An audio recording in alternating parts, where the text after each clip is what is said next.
Ladies and gentlemen, there are days when we look at our lives, and all we see is a never-ending loop of pain, disappointment, and broken dreams.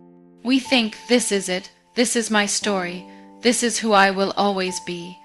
But what if it is not? What if the story you keep repeating to yourself is the very thing that is holding you back? You are not born with a broken story. You inherit it from people who gave up on themselves, from the world that told you who you are before you ever got a chance to decide. And then you started believing them. You started shrinking to fit into a version of yourself that felt safe, that felt acceptable, that felt small enough not to disturb anyone. We all have a story we tell ourselves. Some of us repeat the same sentences every day. I am not good enough. It is too late for me. I cannot change. And the longer we keep telling ourselves that, the more it becomes a wall, not a truth. A wall that blocks us from everything we were meant to become. But here is the hard truth. No one is going to knock that wall down for you. You have to do it yourself. And it begins with one decision, one bold step, one moment where you finally say, I am done living like this. That decision might feel small to others, but to you it could be everything. Maybe it is deciding to forgive someone who hurt you. Maybe it is deciding to forgive yourself. Maybe it is choosing to finally walk away from a place where your soul has been slowly fading. Maybe it is choosing to speak up for the first time in your life. That decision is yours, not anyone else's. We are taught to believe change is complicated, that we need a perfect plan, 10-year goals, financial security, emotional strength, and a whole motivational playlist before we can dare to take a risk. But that is not how change works. Change begins in a quiet moment of truth, the kind where no one is watching, the kind where your heart is tired of hiding, the kind where you say, even if it is messy, even if I fail, even if no one understands me, I have to move. It is the moment when you start asking better questions. Instead of why is this happening to me, you begin to ask, what can I do differently? Instead of will they accept me? You start asking, will I accept myself if I stay here? That one decision might not change your circumstances overnight, but it will change your mindset. And that changes everything, because once your mind is free, the world opens up in ways you never imagined. You begin to see doors where there were only walls. You begin to create paths where there was only pain. You begin to recognize the voice inside you, the one that was always brave, always ready, always waiting for you to believe in it. That brave decision does not mean you will never feel scared again.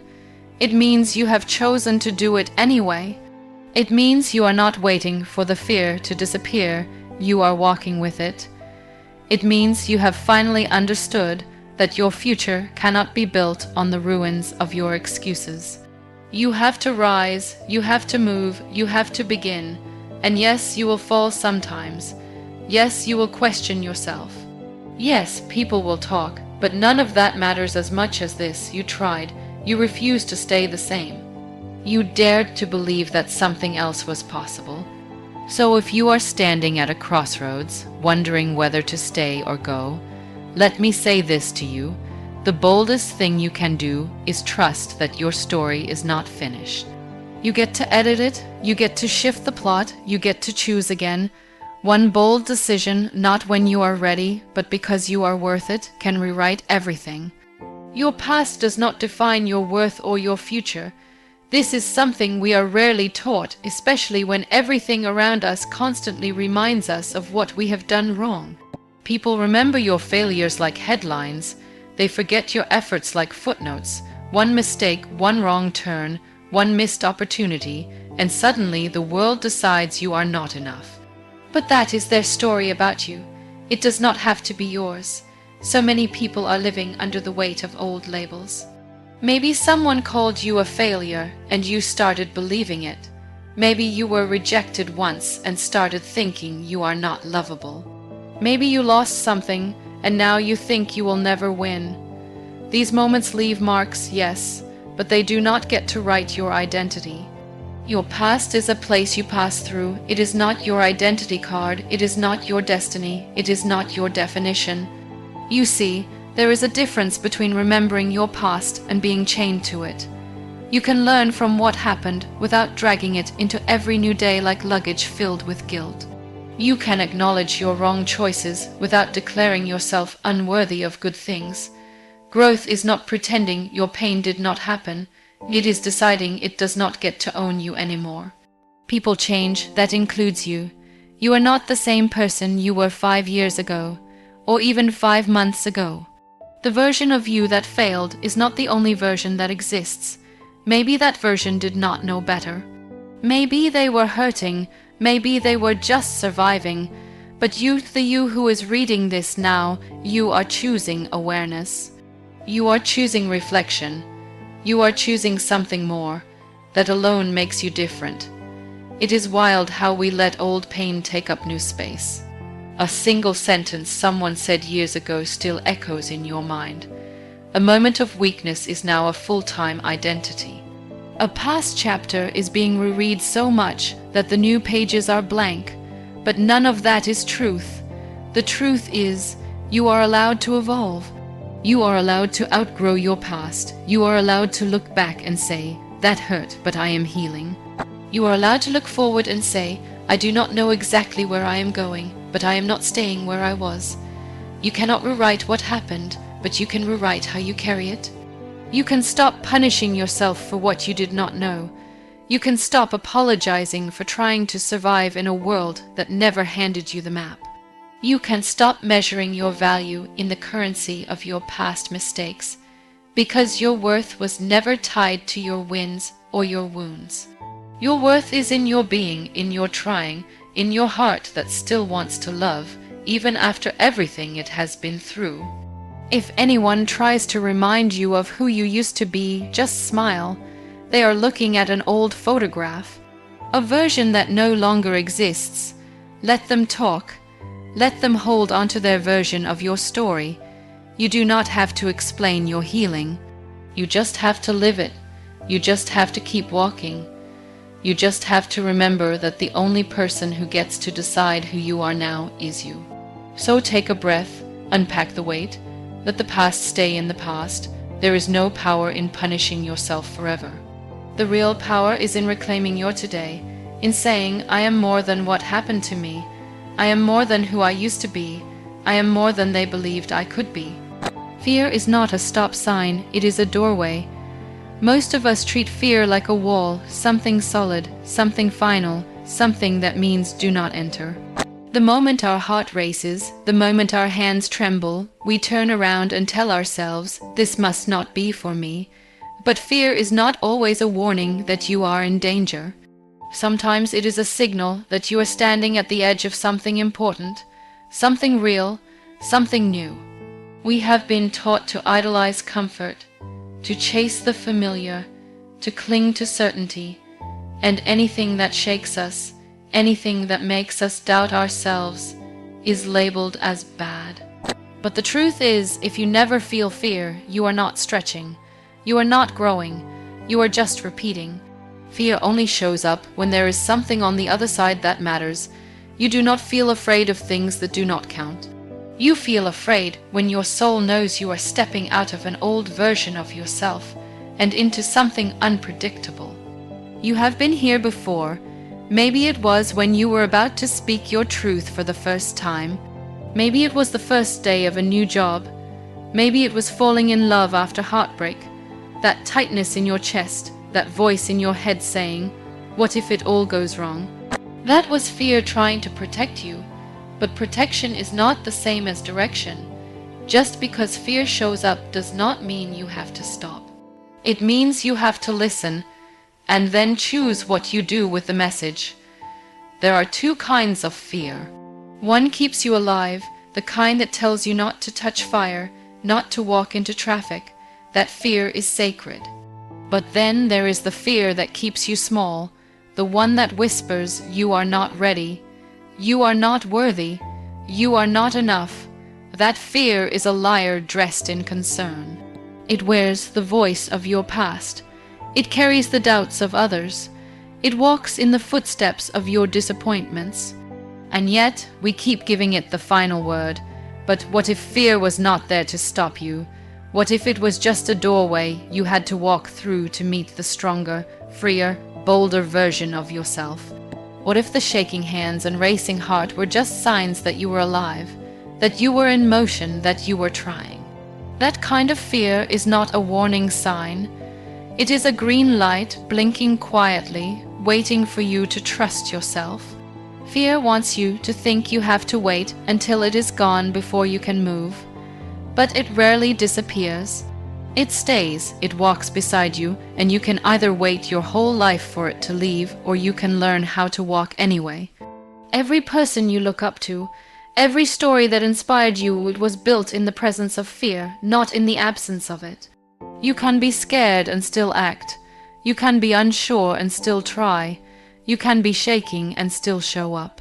Because fear only has power when it stops you. The moment you walk through it, even with doubts, even with questions, you reclaim that power. You remind yourself that your courage is not measured by how fearless you are, but by how willing you are to move anyway. Fear is a signal, not a sentence. It shows you where your limits are, not so you can stay behind them, but so you can break through. It is not the enemy, it is not the end. It is simply the threshold, and the life you want, the change you seek, the story you are meant to live, it all waits on the other side of that door. Even small steps count when taken with courage. We are constantly pressured to make big moves, take giant leaps, and turn our lives around in one dramatic moment. Social media tells us to go all in or go home. Motivational quotes scream about massive action and overnight transformation. But life does not usually work that way. Real change, the kind that sticks, often comes from small decisions made quietly, consistently, and bravely. The problem is, small steps do not feel satisfying.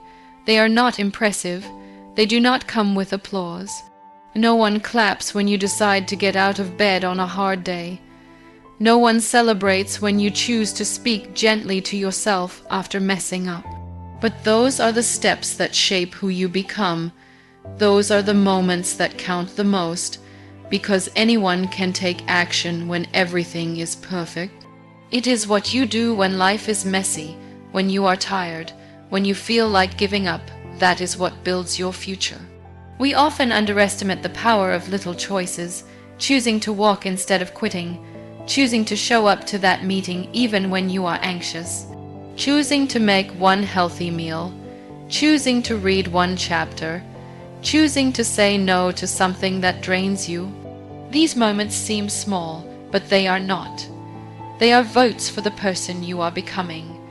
They are proof that you are still in the game. Still trying, still brave. You do not have to rebuild your entire life today. You do not have to become the best version of yourself by next week. What you do need is the willingness to take one step, even if it is shaky, even if it is slow, even if no one else understands it. Courage is not loud. It is not always a roar. Sometimes it is a whisper that says, just try one more time. Sometimes it is a breath. A choice, a quiet, invisible act of resilience.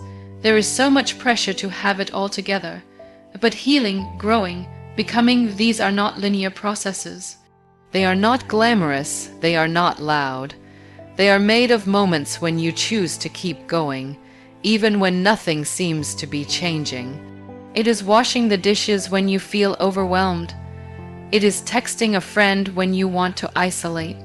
It is showing kindness to yourself when all you feel is guilt. Those are small steps, and they are also sacred. Some days, the best you can do is survive, and that is okay. Progress does not always look like winning. Sometimes it just looks like refusing to quit. And in a world that celebrates extremes, that quiet decision to keep walking, to take one more step, is nothing short of revolutionary. We tend to compare ourselves with others who seem miles ahead. We forget that they too started with small steps. They too had days where they did not know what they were doing. They too made mistakes, took pauses, and felt lost. You are not behind, you are not broken, you are on your path, and every small step you take, no matter how insignificant it seems, is proof that you are moving, that you are alive, that you are not giving up. The mountain may seem high, but you are not meant to fly to the top. You climb it one step at a time, one day at a time, one breath at a time, and it is those small, consistent, courageous steps that eventually build the life you are dreaming of. Not the leaps, not the shortcuts, just the willingness to keep showing up, exactly as you are, with whatever strength you have today. Your pain can become your power if you rise from it. Most people spend their lives running from pain, hiding it, pretending it never happened. We are taught to bury it under smiles, silence, and distractions, but pain does not disappear just because we ignore it. It waits, it lingers, it whispers in our quiet moments, and the longer we avoid it, the more it takes over. The only way out is through, and the moment we choose to face it, to rise from it, to make something out of it, that is when it stops being a burden and starts becoming fuel. You were not meant to stay broken. You were meant to break open, to shatter the lies that were placed on you, to crack the shell that kept your light dim. Pain has a way of exposing what is real, what matters, what needs healing. It strips away the masks, the roles, the performances. It shows you what you truly need and what you can live without. It is not kind, but it is honest, and in that honesty, you find a version of yourself that is raw, real, and full of potential. There are things you learn in pain that comfort can never teach you. You learn how to breathe when it hurts. You learn how to stand when you are weak. You learn who is there for you when you have nothing left to offer. And most importantly, you learn who you really are when the world goes quiet. The version of you that survives the storm is not the same as the one who walked into it. They are wiser, they are deeper, they carry scars, yes, but those scars tell stories of survival. Pain is a mirror. It reflects everything you have been avoiding. It shows you the wounds that need attention, and healing is not about pretending those wounds never existed. It is about choosing to rise with them, to carry them not as weights, but as wisdom, to stop seeing yourself as a victim of your past and start seeing yourself as a warrior who made it through. That shift does not happen overnight. It happens in moments when you choose to try again, when you choose to trust again, when you choose to love again even when it still hurts. We do not get to choose whether or not we are hurt in this life, but we do get to choose what we do with that hurt. Some people let it harden them, some people let it define them, but others, they take that pain and turn it into compassion, into art, into purpose, into something that reaches others who are still stuck in their own darkness. That is power, that is strength, that is legacy. Your pain can either be the reason you stop or the reason you rise. It can make you bitter or it can make you better. It can be the end of your story or the beginning of a new chapter. The choice is yours, and you do not need to have all the answers. You just need to begin to pick up the pieces, to believe that even shattered things can be beautiful again, sometimes even more beautiful than before. Because now they carry meaning, now they carry proof, now they carry truth. There is a quiet power in people who have been through pain and still choose kindness, who have every reason to give up but still wake up trying, who have lost so much but still offer hope to others. That kind of power is not loud, it is not flashy, but it is real, it is unshakable, and it belongs to you the moment you stop hiding your pain and start rising with it. Stop waiting for permission to live your truth. Most of us have spent too much of our lives trying to fit into spaces that were never built for us. We wait for the right time, the right words, the right reaction. We stay quiet because we do not want to upset anyone. We hold ourselves back because we fear being judged, misunderstood, or abandoned. We think we need a green light from the world before we can be fully ourselves. But the world does not hand out permission slips for authenticity. You have to write your own. There will always be people who have something to say. Always someone who will question your choices, doubt your dreams, or remind you of your past. But if you keep shrinking yourself to keep others comfortable, you will never grow. You will spend your entire life editing who you are just to fit into a version that feels safe, and in the process, you will lose the parts of you that matter most. The truth is, people's opinions are loud, but they are not law. They are not the final word. They do not get to decide how your story goes. You are allowed to want more. You are allowed to be different. You are allowed to walk away from things that used to define you. Just because something made sense back then does not mean you have to keep holding on to it. Growth means change. Change means discomfort, and discomfort means you are doing something real, something that belongs to you, not to the world's expectations. Waiting for permission is just fear in disguise. It sounds responsible, it sounds respectful, but underneath it is fear asking, what if I am too much? What if I am not enough? What if I fail? But those are not questions you need to answer before you act. They are doubts you move through while acting. Confidence does not come first. Clarity does not come first. Action comes first. The rest follows. Your truth is not something you find. It is something you remember. It has always been there, under the layers of noise and fear and performance. It shows up in your quiet moments. It shows up in the things that make your heart beat faster, in the moments when you feel most alive, in the choices that scare you and thrill you at the same time. That is your truth trying to speak, trying to breathe, trying to lead. You do not owe anyone a version of yourself that feels easier for them to accept. You do not need to explain why you have changed. You do not have to justify your dreams, your feelings, your needs. This life is yours, not theirs, and the more you delay living it for real, the more you become a stranger to yourself. There is power in finally saying, this is who I am, this is what I want, this is the life I choose. It is not rebellion. It is not selfishness. It is self-respect. It is ownership. It is liberation, and yes, it might come with loss. Not everyone will understand you. Not everyone will support you. But those who do, those are your people. The rest were just chapters, not the whole book. Living your truth is not about perfection. It is not about proving anything. It is simply about alignment, choosing thoughts, actions, and relationships that match who you are at your core. It is about no longer pretending, no longer performing, no longer waiting for someone else to tell you that it is finally okay to be you. You are not here to be tolerated. You are here to be true, and the moment you stop waiting for permission, everything starts to change. Not because the world allowed it, but because you did. Silence your inner critic and choose progress. That voice in your head that keeps telling you you are not doing enough, not good enough, not worthy enough, it is not the truth. It is a voice shaped by fear, comparison, and old wounds, and it speaks so confidently that you start to believe it. You start to measure every step by its impossible standards. Every move becomes a test. Every mistake becomes proof of failure. But you were never meant to be at war with yourself.